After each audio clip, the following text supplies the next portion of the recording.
পুর নিগমের 12 নম্বর ওয়ার্ডের উদ্যোগে রাধামাধব মন্দির প্রাঙ্গণে এক স্বাস্থ্য শিবিরের আয়োজন করা হয়।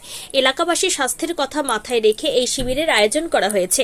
অনুষ্ঠানে উপস্থিত ছিলেন আগরতলা পুর নিগমের মেয়র দীপক মজুমদার, 12 নম্বর ওয়ার্ডের কাউন্সিলর শান্তনা সাহা, ত্রিপুরা সড়ক পরিবহন নিগমের ভারপ্রাপ্ত চেয়ারম্যান সমর রায় এবং 6 আগরতলা বিধানসভা কেন্দ্রের মণ্ডল সভাপতি তপন ভট্টাচার্য সহ অন্যান্য বিশিষ্ট ব্যক্তিবর্গ। এই স্বাস্থ্য শিবিরে সাধারণ মানুষের স্বাস্থ্য পরীক্ষা, প্রাথমিক চিকিৎসা ও প্রয়োজনীয় পরামর্শ প্রদান করা হয়। এই স্বাস্থ্য শিবিরে প্রচুর সংখ্যক মানুষ বিনামূল্যে এই সুবিধা গ্রহণ করেন। পরবর্তী সময় সংবাদ মাধ্যমের মুখোমুখি হয়ে মেয়র দীপক মজুমদার জানিয়েছেন, ত্রিপুরায় 35 বছরের সিপিআইএম সরকারের শাসনকালে স্বাস্থ্য ব্যবস্থার উন্নতি হয়নি। চিকিৎসার জন্য রোগীকে বহিরাজ্যে যেতে হতো। এরপর 2018 সালে বিজেপি সরকার ত্রিপুরায় প্রতিষ্ঠিত হবার পর দিনের পর দিন স্বাস্থ্য ব্যবস্থার উন্নতি হচ্ছে।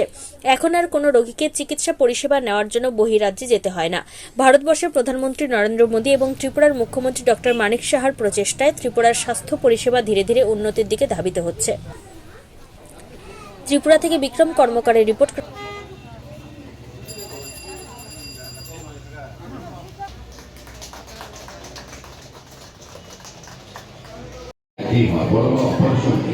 কারণ আমাদের পরিকাঠামো উন্নত হয়েছে, আমাদের মহল তৈরি হয়েছে এবং আগরতলা পৌর নিগম পক্ষ থেকে অবশ্যই শহরের বিভিন্ন ওয়ার্ডে আমরা প্রতি সময় যে আমাদের স্বাস্থ্য শিবির করে থাকি। আমরা বিশ্বাস করি যে যুগ হচ্ছে, কারণ এই চিকিৎসকেরা ভালো পরিকাঠামো পেয়েছেন বা মা বড় বড় রোগ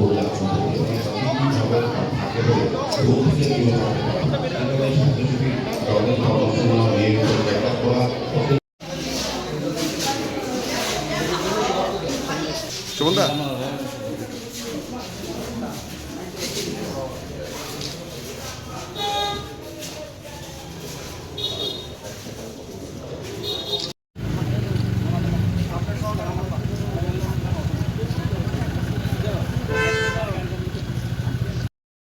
শিবির পরিদর্শন করছেন সমস্ত অতিথিরা। এবার সুপারভাইজ অধিকতর হবে ব্যায়াম।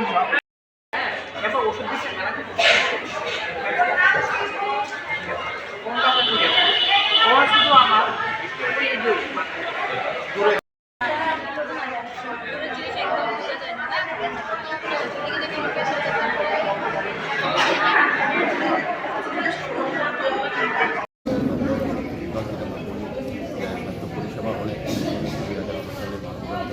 সরকার সমস্ত বিষয়টিকে বেশি গুরুত্ব দেওয়া হয়। কারণ আমরা লক্ষ্য করেছিলাম পরিকাঠামো ত্রুটি পড়ার কারণে বা অভাবে আমাদের রাজ্যে বিশেষ করে পরিবংশের মানুষ যারা আক্রান্ত ছিলেন তারা এখানে আমেরিকা যাওয়ার অনেক ক্ষমতা ছিল না। সরকারে অনেকে বাড়লো, কিন্তু আমাদের সরকার আসার পর আমাদের আমাদের সরকার স্বাভাবিকভাবে পরিকাঠামো অনেক সমাজের বিভিন্ন ডিস্ট্রিক্ট সাবজেক্ট এবং চিকিৎসকদের কাজ করার সুযোগ মূল্যায়ন করা, তাদের পরিকাঠামো প্রদান করার সুযোগ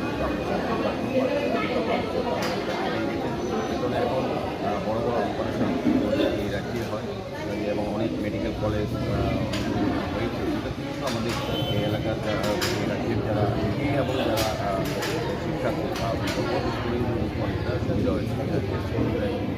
মেডিকেল কাজ এই রাজ্যে আগে সম্ভব ছিল না, সেটাকেও প্রতিবেদন আর্থিক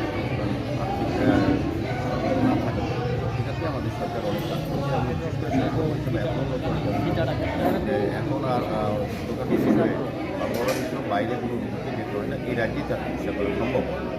এটা আমার আমি রাজ্য সরকার ধন্যবাদ জানাই এবং বিশেষ করে আজকে